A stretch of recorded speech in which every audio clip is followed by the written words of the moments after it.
Hello every one. അപ്പോൾ നിങ്ങൾ ഈ വീഡിയോ സെലക്ട് ചെയ്യാൻ കാരണം രണ്ടെണ്ണം ഉണ്ടാവാം. ഫസ്റ്റ് കാര്യം, ഇനി പഠിച്ചു തുടങ്ങിയാൽ എനിക്ക് A+ കിട്ടുമോ, ഇനി പഠിച്ചു തുടങ്ങിയാൽ A+ കിട്ടാനുള്ള സാധ്യതയുണ്ടോ, എനിക്കത് കിട്ടുമോ, അതിന് ചിലപ്പോൾ നിങ്ങൾക്ക് ശരിക്കും അറിയാനായിരിക്കും ആഗ്രഹം, ചിലപ്പോൾ നിങ്ങൾക്കൊരു ഹോപ്പ് കിട്ടാൻ വേണ്ടിയിട്ടല്ലേ. അലൻ സാർ യെസ് പറഞ്ഞാൽ ഇനി നമുക്കൊന്ന് പഠിച്ച് നോക്കാം, ട്രൈ ചെയ്യാൻ വേണ്ടിയിട്ട്, അല്ലെങ്കിൽ ഇനി നടക്കൂല്ലെങ്കിൽ, ഇനി സമയമില്ലെങ്കിൽ വേണ്ടാന്ന് വെക്കാൻ വേണ്ടിയിട്ട്.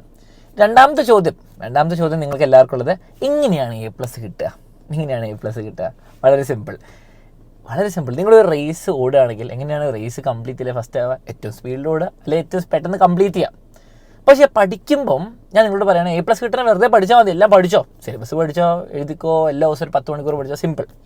പക്ഷെ അതുകൊണ്ട് നടക്കില്ല അല്ലേ, ഈ സിമ്പിൾ ഇൻസ്ട്രക്ഷനും കൊണ്ട് നടക്കില്ല. നമ്മൾ ഭയങ്കര ബുദ്ധിമുട്ടുന്നുണ്ട് പഠിക്കാൻ വേണ്ടിയിട്ട്. അപ്പോൾ ഫസ്റ്റ് ചോദ്യത്തിനുള്ള ഉത്തരം നിങ്ങൾ എപ്പോഴും ചോദിക്കുകയാണേ, ഇത് സ്കൂൾ തുടങ്ങുന്ന സമയം മുതൽ ഫസ്റ്റ് ദിവസം മുതൽ കുട്ടികൾ ചോദിക്കുന്നതാണ് കമൻസിൽ. അപ്പോൾ നമുക്കറിയാം, ഞങ്ങൾ കുറേ കണ്ടിട്ടുള്ള. അപ്പോൾ അവർ പറയും, സാർ ഇനി പഠിച്ചു തുടങ്ങിയാൽ കിട്ടുമോ, ഞാൻ ഒരാഴ്ച ക്ലാസ്സിൽ പോയിട്ടില്ല, ഒരാഴ്ച പഠിച്ചിട്ടില്ല, ഇനി പഠിച്ചു തുടങ്ങിയാൽ കിട്ടുമോ? ഒബ്വിയസ്ലി ഒരാഴ്ച ഒന്നും പഠിച്ചില്ലെങ്കിൽ ബാക്കി സ്കൂൾ ലൈഫ് മൊത്തം പഠിച്ചാൽ നിങ്ങൾക്ക് A+ ഒക്കെ കിട്ടും. സിമ്പിൾ സാധനം. ഈ A+ എന്ന് പറഞ്ഞാൽ വലിയ ടഫ് സാധനമൊന്നുമല്ല, ഭയങ്കര ടഫ് സാധനമൊന്നുമല്ല, കുറേ പേർക്ക് കിട്ടുന്ന സാധനം. ഒരാൾക്കോ 2 ആൾക്കോ 100 ആൾക്കോ കിട്ടുന്നതല്ല, 10,000 കണക്കിന് ആൾക്കാർക്ക് കിട്ടുന്ന സാധനമാണ് ഈ ഫുൾ A+ അല്ലെങ്കിൽ A+. അപ്പം നിങ്ങൾക്കും കിട്ടാൻ സാധ്യതയുണ്ട്. ഇനി പഠിച്ചു തുടങ്ങി A+ കിട്ടുമോ? ഞാൻ പറഞ്ഞില്ല അതിൻ്റെ കണക്കിന് വേണ്ടിയിട്ട്. ഇനി രണ്ടാമത്തെ കാര്യം, A+ എനിക്ക് എങ്ങനെ കിട്ടും? വളരെ സിമ്പിളാണ്. നിങ്ങൾ ഈ വീഡിയോ കാണുന്ന സമയത്ത് ഏകദേശം ഒരു 7 ദിവസം 6 ദിവസം ചിലപ്പോൾ ഒരു 8 ദിവസമൊക്കെ ഉണ്ടാവും. ഇനി നിങ്ങളോടുള്ള ചോദ്യം ഞാൻ അങ്ങോട്ട് ചോദിക്കാം. നിങ്ങൾ എന്നോട് ചോദിച്ചു എനിക്ക് A+ കിട്ടുമോ, അല്ലെങ്കിൽ ഇനി പഠിച്ചു തുടങ്ങി A+ കിട്ടുമെന്ന്. നിങ്ങളോട് തന്നെ ചോദിക്കേണ്ട ചോദ്യം ഇത്രേ ഉള്ളൂ. ഇനി 7 ദിവസം ബാക്കിയുണ്ട്, 6 ദിവസം ബാക്കിയുണ്ട്. ഈ 7 ദിവസം അല്ല 6 ദിവസം കഷ്ടപ്പെട്ടാലല്ലേ A+ കിട്ടുള്ളൂ. നിങ്ങൾ ശരിക്കും ആലോചിച്ച് നോക്കുക, A+ എന്ന് പറഞ്ഞാൽ ഏറ്റവും കൂടുതൽ മാർക്കാണ്. അത്രയും മാർക്ക് കിട്ടുന്ന ഒരാൾ 7 ദിവസം അല്ല 6 ദിവസം കഷ്ടപ്പെടാണ്ട് കിട്ടുകയാണെങ്കിൽ A+ എന്ത് വില അല്ലേ? എല്ലാവർക്കും A+ കിട്ടിയാൽ പിന്നെ A+ വിലയില്ല. ഈ A+ കിട്ടി, അവൻ A+ കിട്ടി, പാസ്സാവുന്ന പോലെയാണ്. പക്ഷെ അതുകൊണ്ട് കാര്യമില്ല. അപ്പോൾ ആലോചിച്ച് നോക്കുക, ഈ 6 ദിവസം അല്ലെങ്കിൽ 7 ദിവസം നിങ്ങൾ നന്നായിട്ട് കഷ്ടപ്പെട്ടാൽ A+ കിട്ടും. ഈ 6 ദിവസം 7 ദിവസം കഷ്ടപ്പെടാൻ പറ്റില്ലാത്ത ആൾ A+ കിട്ടില്ല. ചിലപ്പോൾ നിങ്ങളുടെ ഗോൾ പാസ്സാവാനായിരിക്കും. എന്നാൽ നിങ്ങൾ എന്ത് ചെയ്യണം? 6 ദിവസം 7 ദിവസം കഷ്ടപ്പെടുക എന്ന് പറയുമ്പോൾ എന്താ ചെയ്യണം? ഞാൻ കുറേ നേരം ഇരുന്ന് പഠിക്കണം. വളരെ സിമ്പിളായിട്ട് പറഞ്ഞുതരാം.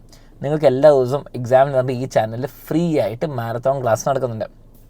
അതൊരു 1.5 മണിക്കൂർ 2 മണിക്കൂർ ഉണ്ടാവും. അത് വന്ന് കാണാം. അതിന് ഭയങ്കര ബുദ്ധിമുട്ടൊന്നും ഉണ്ടാവില്ല. നിങ്ങൾ വന്ന് കാണാം, അടിപൊളി ക്ലാസ് നിങ്ങളുടെ കൺമുമ്പിലുണ്ട്. നോട്ട്സ് കിട്ടും, ക്ലാസ് കിട്ടും, ക്വസ്റ്റ്യൻസും കിട്ടും, എല്ലാം കിട്ടും. ഇനി അത് കഴിഞ്ഞിട്ട് നിങ്ങൾ എന്ത് ചെയ്യണം? നിങ്ങൾ അതിൻ്റെ നോട്ട്സൊക്കെ ഡൗൺലോഡ് ചെയ്യുക. പക്ഷേ ഈ ടീച്ചർ, ഈ അടിപൊളി ടീച്ചറാണെങ്കിലും എത്ര അടിപൊളി ടീച്ചറാണെങ്കിലും നിങ്ങളെ പഠിപ്പിച്ചുകൊണ്ട് നിങ്ങൾ എക്സാമിന് മാർക്ക് കൂടില്ല. ഇനി നിങ്ങളൊരു ആക്ഷനും കൂടി എടുക്കണം. അതൊന്ന് പഠിക്കണം, അതൊന്ന് റിവൈസ് ചെയ്യണം. അതിനുവേണ്ടി 1 മണിക്കൂറും കൂടി സ്പെൻഡ് ചെയ്യാം. 2 മണിക്കൂർ ലൈവ്, അത് കഴിഞ്ഞിട്ട് നിങ്ങൾ 1 മണിക്കൂറും, അത് നിങ്ങൾക്ക് 7:30 അല്ലെങ്കിൽ 7 മണി ആ ക്ലാസ്സിന് മുമ്പ് ചെയ്യാം, അല്ലെങ്കിൽ അത് കഴിഞ്ഞിട്ട് ചെയ്യാം, അത് നിങ്ങളുടെ ഇഷ്ടം. പക്ഷേ ഈ 3 മണിക്കൂർ 7 ദിവസം കഷ്ടപ്പെട്ട് 21 മണിക്കൂറുള്ളൂ. ഒരു ദിവസം പോലും നിങ്ങൾ പഠിച്ചിട്ടില്ല. 21 മണിക്കൂർ നിങ്ങൾ കഷ്ടപ്പെട്ടാൽ ചിലപ്പോൾ നിങ്ങൾക്ക് ഫുൾ A+ കിട്ടും. ഇനി നിങ്ങൾ വിചാരിക്കും, സാർ അപ്പോഴും ഫുള്ള് ഞാൻ പഠിച്ചു കഴിഞ്ഞിട്ടില്ലല്ലോ. അപ്പോൾ ഞാൻ ഒരു കാര്യം പറയാം. നിങ്ങളൊരു ഫുൾ എക്സാം പേപ്പർ എടുക്കുകയാണെങ്കിൽ 1-2 ടഫ് ചോദ്യം ഉണ്ടാവും. ചിലപ്പോൾ ട്രിക്കി ക്വസ്റ്റ്യൻ ഉണ്ടാവും, ചിലപ്പം ഒട്ടും ഫിഗർ ഔട്ട് ചെയ്യാൻ പറ്റാത്ത ക്വസ്റ്റ്യൻ ഉണ്ടാവും. അത് വിട്ടോ, ഓപ്ഷൻസ് ഉണ്ട്, എല്ലാ സെക്ഷനിലും ഓപ്ഷൻ ഉണ്ട്, വിടാൻ പറ്റുന്ന സ്ഥലമുണ്ട്. അപ്പോൾ നിങ്ങൾ ടെൻഷൻ അടിക്കുന്ന വിടുക. നിങ്ങൾ എല്ലാവരോടും ചോദിക്കുന്നത് എനിക്കിനി A+ കിട്ടും, എനിക്കിനി A+ കിട്ടും എന്നുള്ള ചോദ്യം വിടുക. നിങ്ങളത് ആക്ഷനിലേക്ക് കൺവേർട്ട് ചെയ്യും. ക്വസ്റ്റ്യൻ മാറ്റിയിട്ട് പറയാം, ഞാൻ ഇനി 5 ദിവസം കഷ്ടപ്പെട്ട A+ കിട്ടും, ഞാൻ ഇനി 4 ദിവസം കഷ്ടപ്പെട്ട A+ കിട്ടും. പക്ഷെ കഷ്ടപ്പെടണം. 3 മണിക്കൂർ ഡെയിലി പഠിക്കുക അടിപൊളിയായിട്ട്. അതിൽ 3 മണിക്കൂറിൽ 2 മണിക്കൂർ ഡെയിലി എക്സാമിനർ സെറ്റാക്കി തരും. ഏറ്റവും ബെസ്റ്റ് ക്ലാസ്, ഏറ്റവും ബെസ്റ്റ് നോട്ട്സ് വെച്ചിട്ട്. അപ്പോൾ യൂട്യൂബ് ചാനലിൽ വരെ എല്ലാ ദിവസവും മാരത്തോൺ ക്ലാസ് ഉണ്ട്. അപ്പം ഈ വീഡിയോയുടെ നിങ്ങൾക്കൊരു ഹോപ്പ് കിട്ടിയിട്ടുണ്ടാവും. അപ്പോൾ ഇതൊരു വെറുതെ ഫേക്ക് മോട്ടിവേഷനോ ഫേക്ക് ഹോപ്പോ അല്ല. നിങ്ങൾക്ക് തന്നെ നിങ്ങളോട് തന്നെ ചോദിച്ച് നിങ്ങൾക്ക് തന്നെ എടുക്കാവുന്ന ഡിസിഷനാണ്. നിങ്ങൾക്ക് ഹോപ്പ് കിട്ടിയോ, മോട്ടിവേഷൻ കിട്ടിയോ എന്ന്. അടിപൊളിയായിട്ട് പഠിക്കുക. 7 ദിവസം കൊണ്ട് A+ കിട്ടിയ കുറേ ആൾക്കാരുണ്ട്.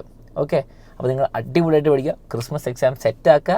ആലോചിക്കുക, ഈ ഒരു 7 ദിവസം കഷ്ടപ്പെട്ടാൽ നല്ല മാർക്ക് കിട്ടും, നല്ലൊരു റെസ്പെക്റ്റ് കിട്ടും പേരൻസിന്, ടീച്ചേഴ്സും എൻജോയ് ചെയ്യും നിങ്ങളുടെ മാർക്ക് കാണുമ്പോൾ.